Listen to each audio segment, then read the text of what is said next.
জামাতি মাগরিব নামাজের পূর্বে দোয়া কবুলের সময় আল্লাহ ইফতারকে সামনে নিয়ে তোমার পাক শাহী দরবারে বুকের মতো দুইখানা হাত বাড়াইয়া দিলাম। আল্লাহ জীবনের সমস্ত গুনাহগুলি মাফ করে দাও।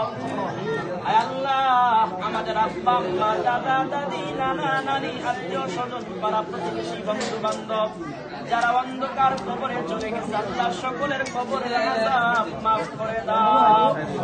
আল্লাহ কবরগুলো জান্নাতের বাগান বানায়া দাও। আল্লাহ বিশেষ করে